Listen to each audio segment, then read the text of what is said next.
good evening, everybody, and welcome to, I think this is the 5th or 6th Young Professionals event of the year, and it's certainly the second last one of the year. I cannot believe that where 2021 has gone. So my name is Rachel Tubridy, Managing Director of PeopleSource, financial recruitment firm. If you've joined these before, you know exactly who I am, unfortunately for some. This evening's topic is going to be on back to business post-COVID, which I'm dying to find out about. I attended my first in-person event yesterday, and it was very successful, very weird, bumping elbows rather than shaking hands. I'm dying to hear what's going on post-COVID, because people are talking a lot about the Great Resignation.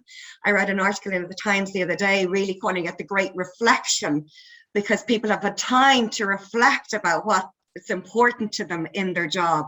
So there's lots and lots of movement in the marketplace at the moment. Every piece of research out there seems to say that about 40% of staff members are planning on moving in the next 12 months. Now that doesn't mean they're going to move, it just means they're planning on moving. And there isn't a day that goes by without an announcement in the press about jobs and companies expanding. So it's a very fast and furious market. People, as I say, have had time to think, reflect, and realize what's important to them. So, as I said, if you have any, well, I didn't say it, but if you have any questions on recruitment, please don't hesitate to contact PeopleSource. What I'll do is I'll put my contact details in the chat box after, but I'm sure, as I say, most of you can find me on LinkedIn as well. So without further ado, let me pass over to Louise O'Reilly. She's committee member of the Young Professionals, who is going to introduce your speakers for this evening. Have a brilliant evening, everybody. Thank you. Thanks, Rachel. Tonight we have two incredible speakers. We first up Danica Murphy, who's the founder of Prism, and she has over 20 years of experience in coaching and business consulting. And then Sinead Donovan, who is partner and chairperson of Grant Thornton Ireland, as well as the vice president of the Chartered Accountants Ireland. Before I do hand over to Danica, I just want to say a big thank you for everyone who registered tonight for tonight's event. It's going to be a great one, I can feel it. And please put all your questions into the Q&A box, and the best question of the night will win a €100 voucher. So there's no reason to not ask any questions that you have. So without further ado, no one's here to listen to me speak. I'll hand over to Danica. Thanks, everyone. Thanks, Louise, for the warm welcome, and Rachel for setting the scene. I'm delighted to be here with you tonight, and I'm especially delighted to be here in good company with Sinead, because I know this is a topic, wellness, and how you're going to balance this and think about this. It's a pretty close to the bone topic for both of us, as we've spent kind of different moments in our career sharing our information on this. So I am going to share a screen because I have some interesting facts to share with you, because I really hope that what Rachel said is true. I hope that if people at your level, at any level in any organization, are resigning or moving or taking advantage of new opportunities, it's because of reflection and not because of reaction. I don't think any of us make our best decisions in a kind of reactive state, but much more so in a reflective state. So what are we reacting to? What is one of my fears in this place? And what do I think you might be able to do to have a more reflective, more measured approach to this? Any decisions in your career, whether that's being the best version of yourself in your current context, or deciding that different priorities are taking precedence for you. So let's talk a little bit about what's going on out there. So I'm hoping you can all see my screen okay. And I suppose what I want to start with is some of the research, that there is just being an abundance of research in this area. Distilling it all down is like trying to, kind of sift through noise. So let me just give you a few interesting stats. What we know right now from a lot of the business research is that there's a really mixed bag of emotions, and emotions drive that reactive decision making. A lot of mixed bag emotions around going back to work, going back to the new normal. And we've had our new normal, which was the complete remote working, and now expectations are changing, and we're going back to commutes and client locations and being welcomed back into offices. So that's creating a lot of mixed feelings. 1 in 3 people surveyed by a recent McKinsey poll said that their return to work has had a negative impact on their mental health. So this is USA-based research, where they're a little bit ahead of us in terms of going back to the workplace. So 1 in 3 said that going back has actually had a negative impact. 49% of those who have not yet returned to work have anticipated that it's going to have negative mental health results. So there's already a fear and an anticipation from nearly half the working population that this is going to be bad. And then 19% are feeling a little bit optimistic and sort of feeling like, I can't wait to get back. This is going to be really good for my mental health. So how does that play out? Well, the first thing is just keep in mind that anybody working with you is having any range of these types of emotions, and you might be as well, even variable within that. So on a Monday, it might feel like this is going to be a good thing. Going in on Wednesday, the closer Wednesday gets, that might not be such a good thing. So there's a little bit of change journeying going on in this. What the research is showing is that the anticipation is a little bit worse than the reality. So of those who have returned to work in person, 36% reported negative mental health effects, as opposed to the 49% who anticipated it. So there's a little margin to play with. What's making the difference there? Let's see if we can unpack some of that. The interesting stuff that I thought really jumped out at me is those who reported mental health benefits returning to work were 2 times more likely to being more engaged and more present. So a little bit about framing your mind. I think I'm looking forward to this. I think I need this. I want to go back. I can go back. Not that it's going to be great, but that I know that I have all the tools and resources in me and in my employer to be able to nail this. I can do this. And as a result of that belief set, I'm more engaged and more present. And those who reported negative mental health effects were 5 times more likely to report taking reduced responsibility at work. Now, that sounds like a really good out. And if you're struggling, finding an out is very important. And I'll give you some specific strategies for that. But I want you to think about what the impact of that might be on a longer term career. So if you're reducing your responsibilities, reducing your portfolio of experience, reducing your portfolio of learning, is that the best for your long-term success, your long-term stress and performance focus? So there's a balance in here. And one of the things that I'm seeing quite predominantly is, the slow decline down. So really make sure that you're owning your perspective and space on this. And if you are feeling anxious, there are things you could that might be able to help, which I'll outline for you. If you're not feeling particularly anxious or negative, try not to get in the downward swirl of the conversation.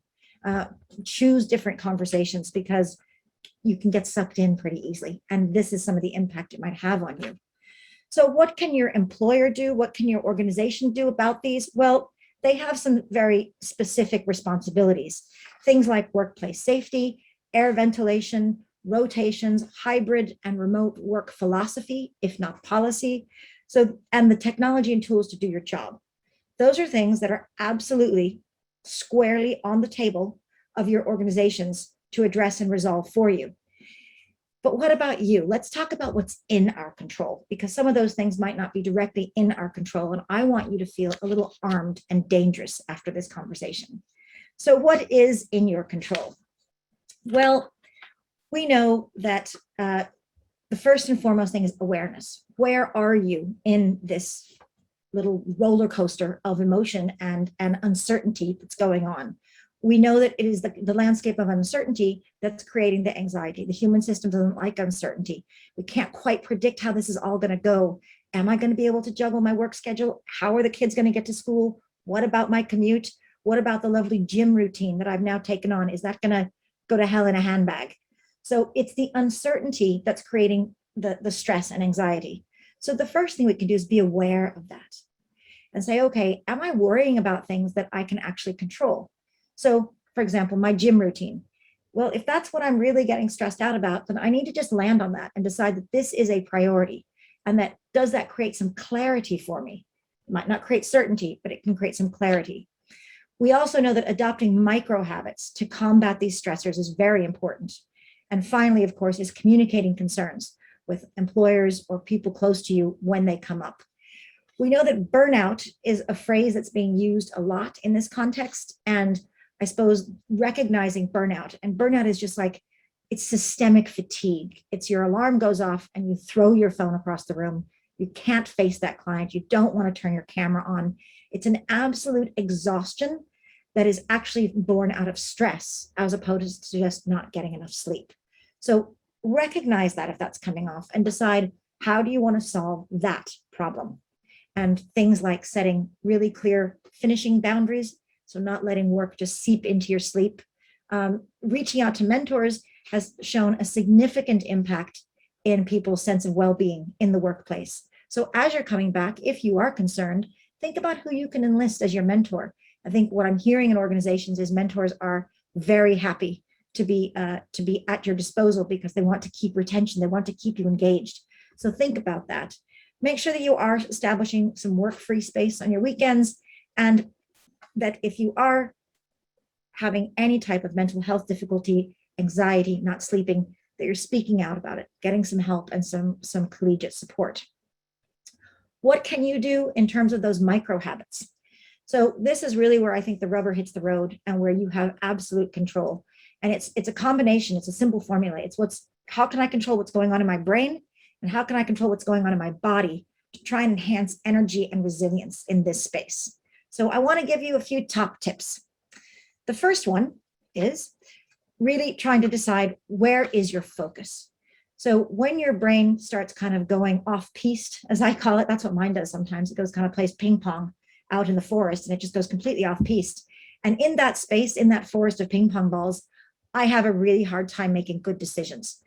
So what I need to do is I need to just stop the narrative, stop the noise. And sometimes that's going for a walk, sometimes that's taking a few deep breaths, and then take control. And if I can focus my mind on the things in my control, things like what time I'm going to bed, things like, can I go to the gym, things like, who do I want to enlist on my squad to help me with this? How do I want to prepare for that very tricky conversation? How do I want to prepare myself to go into the office?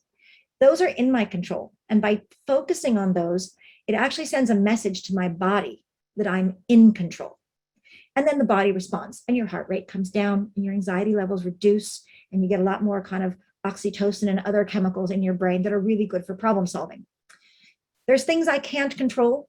There's things that maybe are within my influence, though, like my flexible working arrangements. I might not be in full control of that because that's a negotiation, but how can I influence this transaction or this conversation?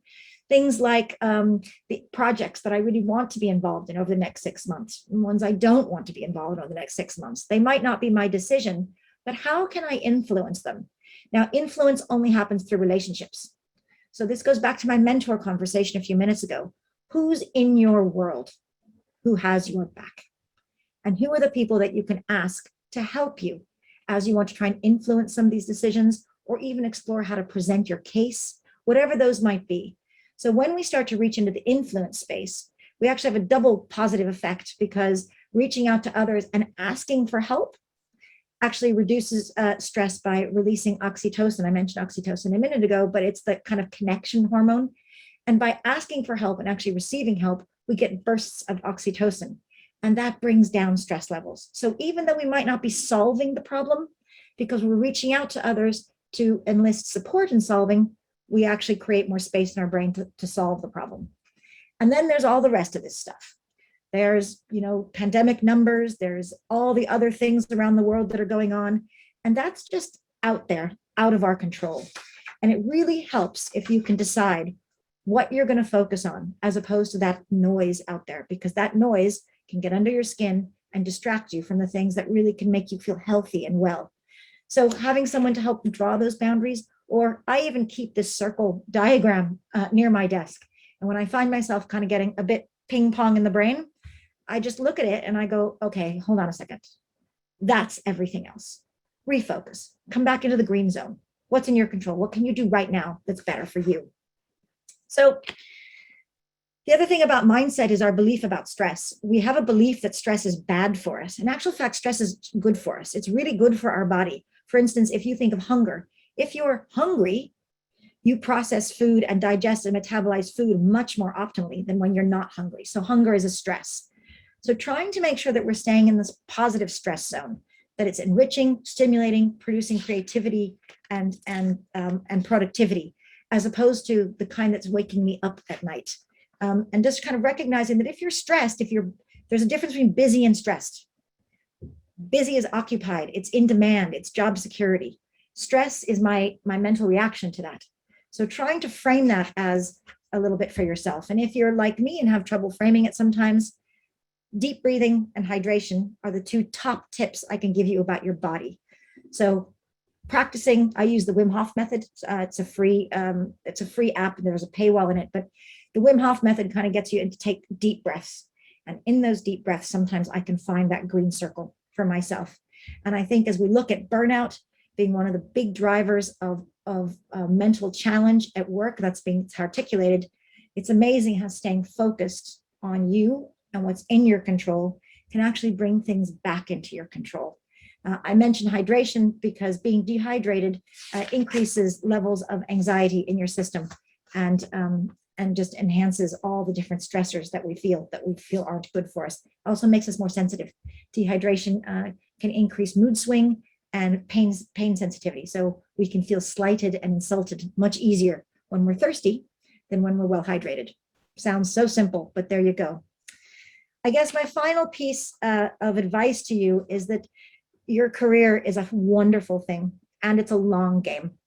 And I think, folks like myself who've been in this game for a long time, we get a chance to deal with a lot of different people at our level. And I do a lot of coaching, and I have two profiles of people that come to me for coaching kind of in their late 50s. There's one cohort that's like, I am so energized and excited about everything I've created and what I've done, and I can't wait to see what comes next. Help me navigate that journey. And there's the other person who says, oh my goodness, I can't believe I have to go another 7 or 8 years at this. There's got to be a way out. Help me find the lottery ticket. And the difference between those two folks, when we really start digging in through the coaching, I think is at some point in their career, they recognized that they need to be fit for the long game, the long career.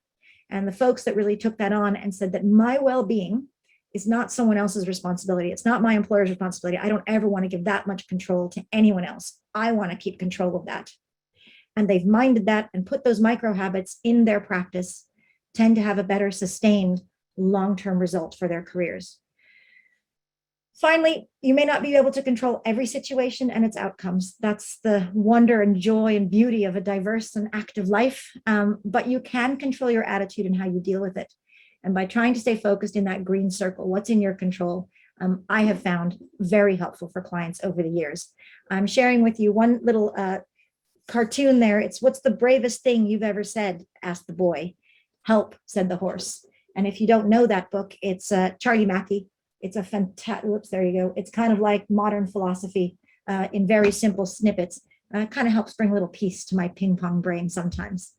So that's what I really wanted to share with you. And I'm going to, kind of having covered the landscape and some of the science behind it, hand it over to Sinead to cover some of the real life application of it. So Sinead, are you happy if I hand it over to you there? Ooh, would I use the word happy, Danica? I don't know, but I'll take the baton. Thanks a million. Go girl. So come here, the Danica, first off, thanks a mil. That was amazing. There were so many takeaways from that, and that slide at the end. I love that slide. I have that pinned to my wall. I won't show you the rest of the room because it's really, really, really messy. But that's so good advice. The bravest thing sometimes is to ask for help, and I learned that the hard way. But anyway, look, the danger about coming after a professional is that I didn't know what Danica was going to say. So there's potentially some things that I'm doing that are completely wrong, but thankfully there was some things that I'm doing that that hopefully will tick the box. So look, I'm going to share my screen, and I want to start introducing. Where is my screen? It's here. And I want to just outline what I hope to cover today. And as Danica says, I'm not the professional. I am just like you guys. I started my career in the Younger Professionals Network. I love the Younger Professionals Network. So I'm just here to try to share with you and be honest with you about some of the things that I've experienced over the last 19 months and some of the things that I'm experiencing now and how I am trying to navigate them. I'm not perfect at all, but I'll try and share. So who am I? I know some of you know me out there in the audience, but this is how I always try and introduce myself. I have a passion for triathlon. So I kind of have 3 facets to my life, just like triathlon does. I am a mother, I am a chartered accountant, and I'm passionate about exercise. So there's three aspects to my life. There's family, there's work, and there's training. And I guess that is what has defined me for so long. And what I found was that when COVID hit and when the pandemic hit, all those aspects were hit. And all the things that have defined me for so long and that people know me for became disrupted. And I suppose what I want to do is just share with you how I felt, the emotions I felt, and how I'm trying to navigate the emergence from that. So the aim is really, I just want to recap on the last 19 months and my experiences as a mother, professional, and personally. My feelings today as we're navigating the return to normal. How I'm trying to manage those feelings and through my actions. I suppose what I want to try and outline is the considerations of others around me. As a mother, as a team leader, as a daughter, I have to be very aware of how others are navigating the journey. And to me, something that I try to do is understand the difference that the pandemic has had or the lockdown has had on extroverts and introverts. Again, I'm sure Danica will pick holes in it. It's not professional, but I'll do my best. Yeah, you can keep your camera off. It's okay, Danica. And then I'm going to leave with some takeaways for you. So before we go back into the business in a post-COVID world, let's recap on the last 19 months. And really, this is what captured it for me. When I actually tried to slot down what happened in the last 19 months, it's amazing how much we've forgotten. And I don't know if that's that we've forgotten or that we've blocked it out, because it's been such a bizarre 19 months. So I've kind of put it into the four categories here. There was lockdown 1, which was March 2020 to June 2020. If you remember, there was the surprise close down of schools. I got that call in work one day, and I kind of went, seriously, what's going on? There was the 5K radius. There was the no one on the roads. There was the stockpiling of toilet rolls. Do you remember all that? It was pretty different. Summer 2022, things kind of started opening up a little bit. The hotels were open. We were allowed to do inter-county travel. The weather was really good, or certainly I remember it being really good. And support services opened up. So for me, that meant things like my childminder could come back, very selfishly, but she could come back and help me at home. Lockdown 2, October 2020 to 2021, if you remember, we kind of had that mad flurry of excitement just before Christmas where we all went a little bit back crazy. And then we kind of paid the price of that for a number of months as we went into a really deep lockdown. Schools were closed again, the numbers were going sky high, and we were in an inter-county travel ban. In fact, we were in a 20K travel ban. And then the last phase I call the slow road of hope, which is really from April 2021 up to now.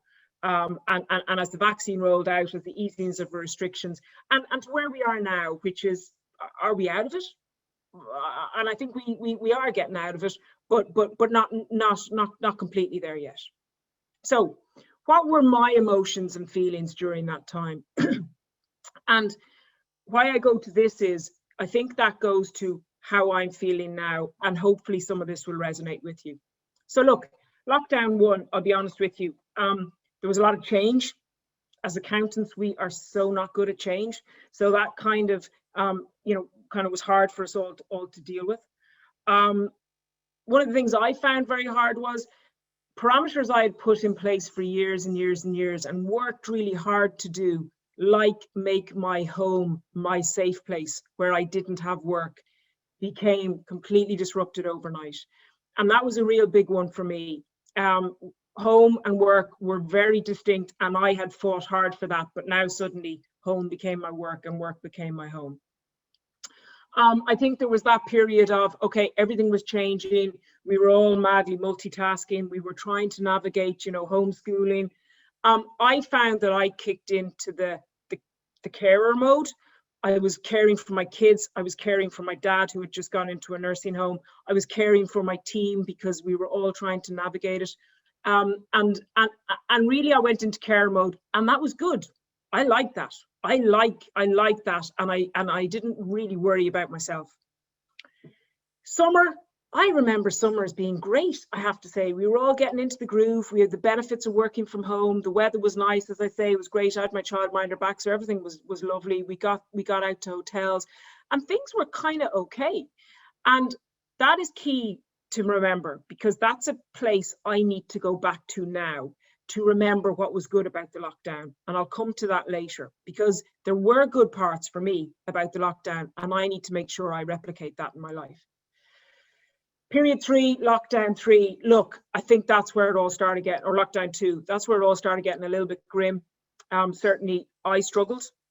I started losing motivation. All the things I did that defined me were falling apart. I had no races. I had no triathlon races. So really, what was the point in continuing to train? I was going nowhere. Social events were called off. There was no one to go to. It was quite easy to pick up a glass of wine in the evening, and that became your solace and your reward for getting through the day. And that made me nervous. And again, that's something that I need to be aware of now as I look back. There was concerns. I could see the impact it was having on people around me. My kids were losing a little bit of confidence. They were certainly losing discipline, but that was maybe me rather than COVID. But I could see the impact that it was having on people. I hadn't seen my father. The nursing homes were shut. It was all getting a bit grim, and I was getting tired. I was getting ratty, and I was losing my ability to multitask. And then we come to April and where we are now. And look, you know, the vaccine came, we all started getting it, things started opening up. I should have been feeling brilliant. I should, and I should feel brilliant now. But the problem is, or the conundrum is, and this is backed up by what Danica said, I am nervous. I find that now I have a little bit of a lack of confidence. I have fear. I have the fear of losing those benefits that I got back in summer 2020. And I fear, am I able to multitask? So if I click to what are my feelings today, and again, this is not because I'm trying to say poor me or whatever, I'm trying to say that this is what I feel, and my next slide is going to be how I try and navigate my way out of that. So we're exiting lockdown, there should be excitement, but really there's a little bit, it should be excitement and relief, but really there's a little bit of stress and worry. There's that need to change again. Like, we have to change again. Holy God, we've changed 3 times over the last 19 months. So we now have to reinvent our new daily routine. Social interactions. I love social interactions. I think if there's members of my team here, they kind of know that I like a pint. I like engaging with people. I find now, sometimes I'm avoiding them. Why is that? I think for me, it's because I have a little bit of lack of confidence. Do I look older? Of course I look older. We all look older. Have I put on weight? Of course I've put on weight. We've all put on weight. But these are the things that niggle away at you. And you kind of, I found myself saying, okay, I really don't want to interact with these people, to see them again. When I do interact, how do I interact? Can I shake hands? Can I hug? All my natural reactions have been paused, and I'm questioning myself the whole time. I guess there's a little bit of frustration that not everything is back to normal. And that leads me to the end result of, really, can I be bothered? Should I just stay at home? Is it easier to stay at home?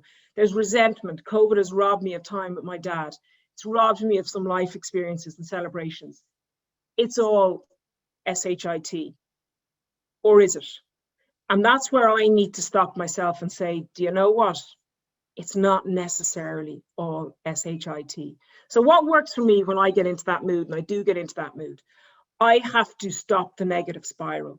I have to stop and say, okay, let's try and focus on the positives. And one thing that works for me is when I'm in that mood or in that mindset, I force myself to write down 3 positives every night as to what happened during the day. Sometimes it can be really tough. Sometimes it can be as good as, okay, do you know what? I managed to have a shower before 8 o'clock in the morning or whatever. Sometimes it's tough, but I write down 3 positives. Second thing, I exercise. Even though I am not training, because races are beginning to start up, so I am beginning to train, I absolutely ensure that I keep exercising. That works for me. Fresh air, getting out there, getting those endorphins going. Third thing, I force myself to engage daily with others. And I then force myself to remember the impact of that. So there's days that I don't want to go into the office, and I'll be very honest about that. And then I go, no, Sinead, you are going to go into the office, because if you don't go into the office, the only people you're going to see are the dogs and the kids. I know dogs aren't people, and I know I shouldn't have put the dogs before the kids, sorry. But so I kind of forced myself to go into the office, and 9 times out of 10, do you know what? I come out of that office and I have got my energy. I get my energy from people. I know that. So I know I need to do that. But sometimes it needs that kick up the behind to do it. Smile. It's not easy. Sometimes when you're feeling grim, when you're feeling annoyed, when you're feeling lack of confidence, when you're feeling all those things, it's hard. Put on that smile. It's about the one time in my life I advocate putting on a mask. I don't advocate putting on a mask any other time, but put on a smile and suddenly it will become normal. And then my final one, and I don't mean this to make it sound like I want to relish in other people's misfortunes, but you know what? Remember others had it worse. So when I'm feeling sorry for myself, I go, holy God, there's people in my team that have not seen their family for 2 years. They've not been home for 2 years. I work with an awful lot of Filipinos and a lot of international people. They haven't been home in 2 years. There's people who have lost people to the pandemic. You know, there's people that have lost their jobs. So I'm not relishing in their distress. But what it makes me do is realize that it's not really that bad. And this is a phrase that works for me, mightn't work for you guys. And certainly I'm sure it's not a professional phrase, Danica, but you know what, Sinead, put your big girl pants on and get on with it. Okay. So that's what I do. Or maybe 1 or 2 of them might work for you. The next slide, I suppose I'm trying to say is what actions. So that's how I navigated my feelings and how I try and get back into a positive spin. What actions am I now doing to try to make things okay? So the first thing I'm doing is, and I'm doing this right now, I am defining my normal. So what is my normal? So my normal that I want to get back to is being known for my 3 things: being a mother, being a professional, and being training and being involved in that. So I need to again flex my day to make sure that I can get those 3 things in the way that I want to do it. Second thing is define my routine. So I need to control my routine. I don't know about you guys, but suddenly I found about a month ago that my routine was being defined by everyone else. I was having team calls put into my diary every second of the day. I'd wake up in the morning. I wouldn't really know what I was doing. I would look at my diary and I was call by call by call by call by call. Other people were defining my routine. I needed to define my routine. I needed to work out, okay, do you know what? This is the day I want to be in the office. This is the day I want to be at home. This is the day that I want to take an hour off to pick my kids up from school and actually go for a walk in the park with them. And I'll work late in the evening. But I needed to define that routine. I'm lucky. I have an amazing PA who, once I explain this to her, protects me. I know I'm the lucky one. But for you, I do think you need to define your routine and plan your day, because otherwise other people will overtake it. And the final thing is one thing that I do now, or try to do now, is be aware of my limits. It's a hard one for me. I personally believe we can do anything. I personally believe anyone can do anything. I have never give up tattooed on my back, so that probably explains quite a lot about me. But I need to be aware of my limits. Like if I truly am those 3 things: a mother, a professional, and one time to myself, I have to give time to all those people, and I need to be aware of my limits. So I can't do everything. So again, that's about potentially saying no to some things, and saying no in a positive way. So it's, no, I can't do that right now, but I'll do it next week. Or, do you know what? I can't do that, but maybe someone else in my team can do it, or someone else in the family can do it. Like, do you know what, Sophie? Why don't you empty the dishwasher rather than me empty the dishwasher? You get what I mean. Final thing is, remember, it takes 6 weeks to form a routine. That's critically important to me, because I start things and then I go, oh, this isn't easy. And then I go, keep going. 6 weeks, it'll be easy. 6 weeks isn't that long. So that for me is something that's quite important. Final thing, does this work for everyone? No, I'm sure it doesn't. And I think what I need to do, and what I would, potentially suggest to others, is be cognizant of how different others are. I have 2 girls. Two super little girls, and they are quite different. One is, and I'm going to use labels, one is an introvert and one is an extrovert. And how I manage and get the best, not manage, you don't manage kids, how I interact with them and get the best out of them is dependent on whether they're an introvert or an extrovert. And I also notice this with my team. So I am trying to remind myself what those introverts and extroverts generally have gone through. This does not fit all, but it helps me to manage me and manage my people that I deal with. I am probably in the bracket of an extrovert, so I get that I need to be with people to get my energy from people. So I do that. In general, the introverts, they found the lockdown easier. It was, you know, it was a little bit back, you know, they found it easier to deal with. Generally, I've read that extroverts experienced higher deterioration in their mental health with the lockdown, and that particularly impacted females, which I found quite interesting. However, in the emerging, it's interesting. The introverts, because they experience more intense emotions, they find it harder to regulate their feelings and adjust to new situations. They get tired. They need to do it a bit more slowly. And this is not me saying the introverts are in any way deficient. Not at all. I work with some of the best people in the country, and they're introverts. But we need to understand, I need to understand that they may feel different. The extroverts, holy God, they're going to come in after 19 months of being in lockdown, and they're just going to be blah, blah, blah, blah, blah, and they're going to be wanting to engage with people, and they're going to be high energy. Be cognizant of that, but also embrace that. Try and get them into a room, use their thoughts, use their brainstorming, all of that. Or tell them to get out of the room and go for a run, as I do with my extrovert child. So look, it helps with managing, or it helps me. So how do I care? How do I manage for them? So look, for the introvert, I think just try and take it slowly, understand the reluctance, ensure they know what they're going into. So explain the situation. What does the return to work look like? What is the routine going to be like? What is the expectation of them? Extroverts expect that high energy, potentially pent up energy. They need to engage, they need to communicate, and perhaps enable the social gatherings and the brainstorming. That's just an aside. It's something that I am trying to navigate at the moment, so I thought it might be useful to put down. So coming to the end of it, you'll be delighted to hear. What do I want you to take away from this? And I always think it is important to try and get some takeaways. First thing I would say, and Danica said it, go easy on yourself. Go easy on yourself and go easy on others as we go back to normal. Normal is, I don't like the term new normal, but you know what? Nothing's normal anymore. There is no normal. Everything is changing. Everything is changing. So just go easy on yourself. Define what you want your routine to be and make it happen. So you define your routine. You take control of what you want to do. Plan your day.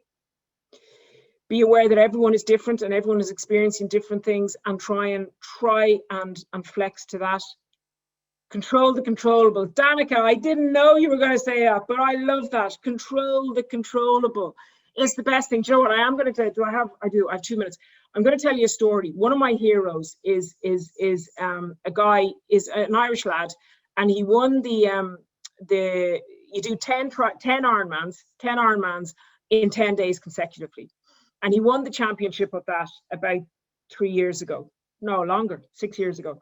And so an Ironman it's a 3.8 kilometer swim, it's a 190 kilometer bike ride, and then a marathon. Average people, it takes kind of 10 to 12 hours.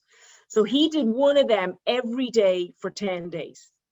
People were being pulled out of the race because if they were physically suffering. So on number 9, he knew he was suffering badly. He was exhausted and he couldn't keep warm in the swim. And he knew he could keep going, he knew he could do it, but he knew that if they saw him shivering in the swim, they were going to pull him out. So he went, okay, what do I do? He went, the only thing I can do is control the controllable. And the only thing he could control in that swim was he would breathe to the side that the referees were not looking at. So that was the only thing he could control. So when he took his breath, they couldn't see him. They couldn't see his blue lips. They couldn't see his shattering teeth. They couldn't see that. And I thought to myself, genius. Now, I'm not saying go out and freeze yourself in the sea, but control the controllable and work out what you can do. And finally, I would say smile and remember the positives. It is difficult. It is a challenging time, but you know what? We're lucky. We are lucky. And let's try and embrace the positives. I'm going to end there, Louise. I hope there's been a couple of takeaways there. Oh, sorry, look, I typed that in as you were speaking, Danica. I loved that one. Be armed and dangerous. I love that. That might be my next tattoo. You never know. But there, I'm going to leave you be. Louise has flicked on her camera, thank God. I'm going to stop sharing and hope there's some questions for us. There is. Thanks very much, both of you. That was very interesting. I actually have a question myself first, if you don't mind, for Sinead. You know, I know you're very passionate about exercise, and it's something that I like to have in my life, but I find when I get busy, that's what takes the hit. And I'll say to myself, look, I'll work late and I'll go to the gym at 8 o'clock, but I'm so mentally and physically drained by then. I just want to go home and eat and watch TV. What would your advice be for people to kind of keep exercise in their life, and yeah, what to do when it's the thing that you're cancelling out of your life when things get busy? Look, Louise, we all have that, and that's a fabulous question. I mean, there is, I think what I try and do, or what I would say to people, is try and remember the benefits of, try and remember how you feel when you come back from a run, or you come back from a walk, or you come back for a swim. You feel good about yourself. You feel energized. You feel like you've done something. So I would say what I try and do is I try and get it done in the morning, because I know what you mean. The day runs away with itself. So I get it done in the morning, I get it out of the way, and then I move on. But the other thing I do, and I will encourage anyone from Grant Thornton who's listening here, say, do you know what? I'm going to take this call when I'm going for a walk. Stick on the headphones, and if it's a call that you can do, stick on the headphones and go for a walk. Take the call while you're walking, and sometimes, you know, then you combine the two. We are in a stage where we can define our new normal. We can define our routine. So don't be shy to say that and make suggestions like that. Great. Thanks, Sinead. And I'm going to go to some of the questions that have been put in. So the first is from Saul, and it is for Danica. And he says, this might sound like a question that should be asked by a doctor, but just wondering if you have any comments, or do you know what has been the research specifically for people who have had COVID and how it's affecting their brain? Is there any evidence that COVID affects not only the immune system, but causes neurological diseases? Yeah, so I'm not a medical doctor either, Saul, but I will say that my daughter, who is doing her master's in London on applied psychology, did her thesis on long COVID and the effects on the mental state, mental wellness. And it was kind of a meta-analysis. And so I had the opportunity to read about 400 studies condensed into one study, which was really helpful. And definitively, without any shadow of a doubt, long COVID affects about 30% of people who have COVID, whether it was a short bout of COVID or a very serious bout of COVID. So about 1/3 of folks who have had COVID are experiencing long COVID, and long COVID definitely correlates to an increased presentation of depression and also thoughts of quite severe anxiety and worry. And so there's something going on that's blocking that lovely problem-solving part of the brain that says, I've got this. So there isn't a lot of applied support yet in medical systems to that. So I think if that is something that you're seeing others experience, it's about going to a counselor and getting some help, because we know that it is a definite physical condition. It's called long COVID, and it categorically affects people who've had COVID in terms of their mental wellness. Thanks, Danica, and I didn't know that, so that is very interesting. And anyone on this call who've had COVID and you are feeling a bit different, at least now you know that's normal, and potentially going to speak to someone can help there. The second question is from Sean. It says, great presentation, Danica and Sinead. What do you think is best way for organizations to rebuild their culture after being disrupted by COVID-19? So I think that's to both Danica and Sinead. Oh, Sinead, you've pointed too fast. You've got Rochambeau. That's not fair.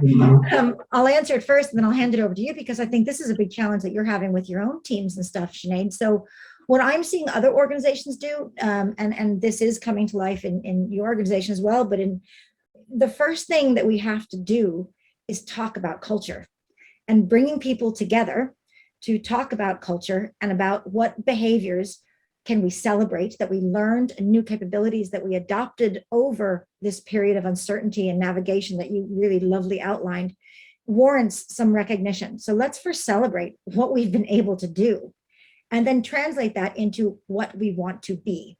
So what do we want to be as a team in terms of culture? What behaviors would we have? How would we interact with each other?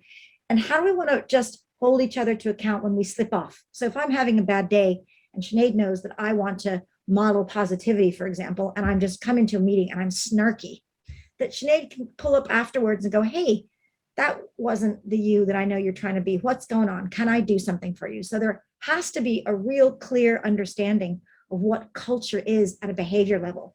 And the other thing, really simple, break bread together. Human beings for centuries have been eating together as a way to come together. And I believe that if you look at any culture, any tradition, there's a breaking bread element. So bring people together to talk about that and eat together. I know that sounds really basic, but what do you think, Sinead? Yeah, no, absolutely. Look, what you said there makes so much sense. I would say that as an organization and certainly as a team, we're one step behind that. And we've had to say to ourselves, what is the culture we want? So I think that's the stage that we're at the moment, and you know, we're going to be engaging to find out from the team, what is the culture we want? Because the culture we had 19 months ago is not necessarily the culture that we need or want now. And I think we're probably struggling with that as leaders a little bit at the moment. So we need to define what culture we want with our team and then work out how to put it into place. But there's no point in putting all these actions into place until we know what it is we want. I think it's similar to what you said there, Danica. The one thing I would say is that I'm a firm believer in honesty and transparency. And there needs to be a culture wherever you are of being able to speak and speak openly. And that's upwards, downwards, sidewards, whatever. If you don't have that, you're never going to get anywhere. Absolutely. Thanks, Sinead. Thanks, Danica. So the next question is from Atib, and it says, working from home and behind the screen brought opportunities for introverts to express themselves and do most of what they only could think of, like speaking publicly on a Teams meeting. Now coming back to the office, what would you suggest them to continue doing? I got you. That's you, Sinead. Look, pointing.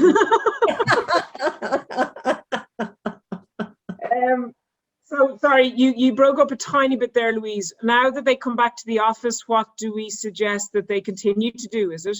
Yeah, to kind of get to continue, I guess, getting introverts to be more to express themselves a bit more and the public speaking, which, you know, I think we all can say actually is a lot easier behind the screen than it is when you're actually looking at a load of people. That's fascinating. I had never thought of that, and that's fascinating. That's something I've really learned there, that introverts found is easier from behind a screen. Well, what would I say about that? I mean, I don't know. Is there anything that you can do to you know, I don't know, block out the audience? I don't know. I think what you do need to do is keep going on the journey. So the journey has started where you begin to feel a little bit more comfortable in talking openly, in talking to groups. Just keep going, but keep going at a slow pace, and don't be frightened. You don't need to suddenly present to 200 people in a room, but maybe speak up a little bit more at team meetings where there's 6 or 7 or 8 people, and then speak up a little bit more wider. That's what I'd say. Just keep going with your journey. It's great. Well done. Danica? 100%, to celebrate. I think the first thing is that awareness as well, to be able to say, gosh, I'm doing this. I didn't used to do this 19 months ago. So this is a good thing. How can I just keep going a little bit more and just maybe enlist the help of a mentor? I mentioned a mentor. If there's someone who you can share that aspiration with, who can maybe lob a question at you in a meeting, so you'll have the opportunity to speak up. Sometimes having someone who can help tee you up to continue can be helpful as well. Great. Thanks both. The next question is from Anonymous, and it says, should companies drop dress codes given that we can't fit into our business casual clothes anymore? Well, hello. I think I've dropped the dress code. Should companies drop? Look, to me, again, it's coming back to everything's changed. I think people have discovered that really doesn't matter if you wear a tie. doesn't matter if you need to look clean, you need to look presentable, you need to tweak to your audience. So I would be saying, if you're going out to a client and they're very traditional, and they may fall over if you turn up in a hoodie and shorts. But I never thought that appearance was hugely important, as you can tell. But Danica, what's your view? I mean, I think everything's changed. So I think everything's changed, and it goes back to culture. That's part of the conversation. But I will say this: if the biggest concern that you have is whether or not you have to wear a tie or not, you are winning compared to other concerns that other people have. So I think make sure that you're calibrating these conversations to the things that are important to jeans, chinos, suit, tie, dress, whatever. Really, that's not the biggest fish to fry. So I think calibrate on what's important. And I hope that is the biggest concern you have, because then fight that fight. Great. And then the next question is from Aisling, and she says, what is the one positive thing any of the panelists will take from COVID/lockdown? Well, for myself, for me, it's the massive pendulum shift that we as practitioners have been trying. We've been trying to push this ass up a hill for the last 7 years, 8 years. And it's the work-life balance thing. And I know it's not in balance at the moment, but we could not get organizations to actually play with remote working or hybrid working. And we were trying to kind of mask the whole conversation with wearing jeans in the office on a Friday. And that's not actually going to solve the work-life balance issue. So for me, one of the things professionally is that the pendulum has rightly swung. And I think now we can have more interesting conversations than we would have had 19 months ago about what is hybrid, what is remote, how does that work? And then calibrate it. I know it's out of whack at the moment because it's gone, I'm working from home all the time, but I don't think that unless there had been that systemic break, that we would actually be having the kind of conversations that we're going to have about hours and barriers and things. And personally, we, like yourself, Sinead, during the summer, we had just a fantastic summer together as a family. And we had that time together that right after COVID, my daughters have all gone off all over the world and I won't see them for quite some time. So I cherish that. That's for me, that was that connection that we were able to establish kind of during the COVID. So that's kind of professionally and personally. Yeah, and mine are very similar. I mean, I think professionally and from a business perspective, it has fast forwarded the flexible debate. I mean, I spent years sitting around a partner table, arguing that really, there was a fear that if people were working from home, how do we know they're going to be doing their work? I mean, how do we know that they're not going to be off kind of doing whatever? And I was like, seriously, we'll know. It's not an issue. That argument's gone. That argument is gone. We have proven that it works, and that is great. I think the other thing that is really great about the COVID is the ability, sorry, not COVID, about the pandemic, the ability to now bring yourself to work fully. So what do I mean by that is, how many Teams calls have you guys sat through where, the kids came in the background and were, having a meltdown, or you saw, people walking around the house, or the dog started barking or whatever. I learned so much about people from my team during lockdown, and it was brilliant. And now I know about them, and now they feel safer to talk about this, that, and the other. And that's brilliant. I think it's meant we can bring ourselves to work a bit more. Yeah. Great. Thank you. So we actually have a few more questions, so we'll try to get through a few more as they come in, or they're already in, but as I go through them. So do you think a 4-day week will come in the near future? Ooh.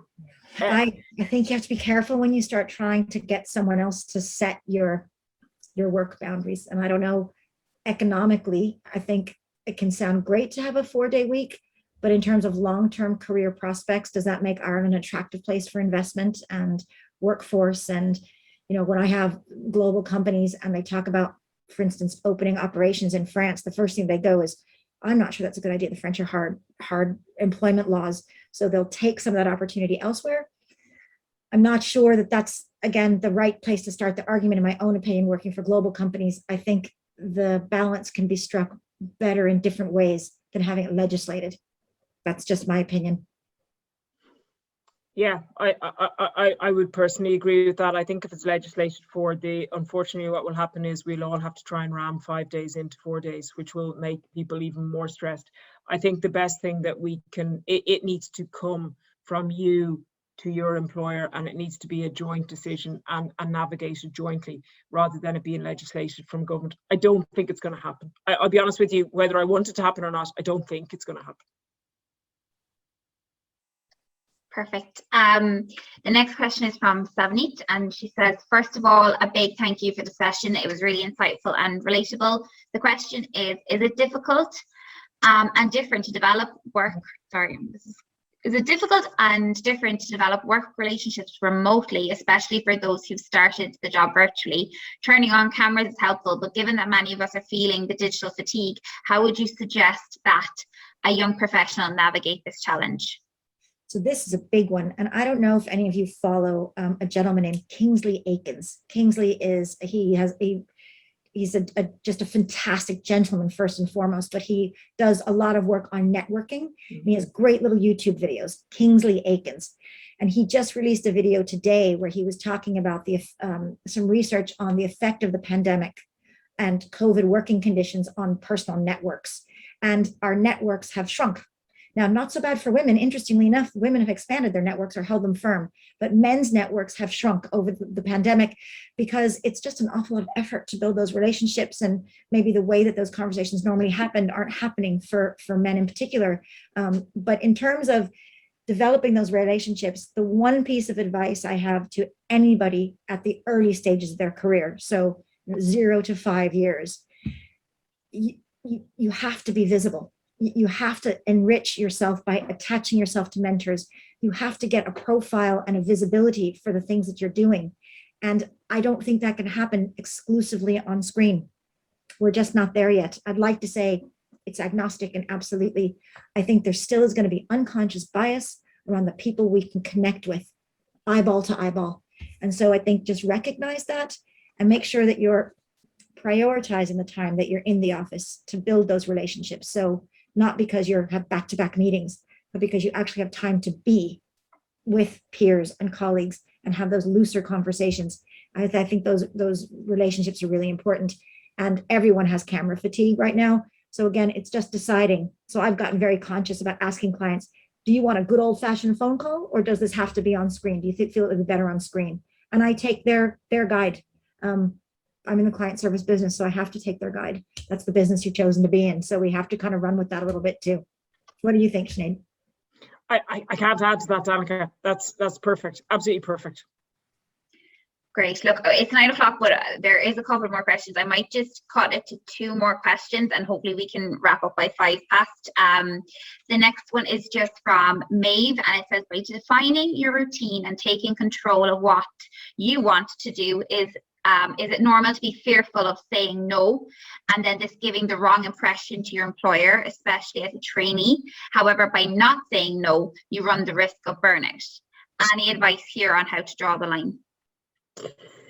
Look, it's a great question. I think I used the phrase when I was chatting to say no in a positive way, and that's what I would say to you. If you're just saying no without offering any sort of solution or offering a reason or whatever, that can be taken, negatively and can be frustrating for your employer, as you say. If, however, you say, do you know what, I would love to do it, but I just can't get to, my dogs are going insane in the background. I just can't get to it now, or, can it wait a week? Or can it wait 2 weeks? Or do you know what? I know that someone, in the other team is free to do it. That's a very different way of framing a no. Yeah. I would absolutely endorse that if you're at the stage where you feel you need to say no, you do verbalize it, because the worst thing you can do is just take things on and on and on, because you will burn out. So it's okay to say no, but try and do it in a positive way. The only other thing I would add to that is just take a step back for a second and consider. Every organization has invested a lot of resources, money and time in recruiting you, in hiring you, in training you. They don't want to lose you. So if you're in that state where you feel you can't draw the line, ask for some help. Go to someone in the organization. Maybe it's not a partner, but maybe it's an assistant manager, or maybe it's a manager, and say, if you were me, what would you do? I'm looking for some advice here. People love being asked that question. If you were me, what would you do? Can you help me with this? Enlist some support to be able to table this question, because what no firm in all of the world right now wants to hear people say, I'm out. And they'll say, did you voice your concern? Did you get some advice? No, I didn't know how to say no. Well, that's a lose-lose for everybody if you consider the investment that you've made and that they've made. So think about, who can you ask that little guidance, that little nudge that can help you position it better, but might also have some back channels that can help solve the problem, maybe even in your absence a little bit. Great, thanks. I'm just going to give one more quick question, and then we're going to wrap up with the best question. So I might ask Sinead and Danica to maybe, if you can remember to think. If not, I'll pick it. But just wouldn't mind your input as well. So the last one is for Sinead, and it says, as a partner in Grant Thornton, what advice can you give when approaching employers / senior managers when it comes to setting your limits or routines?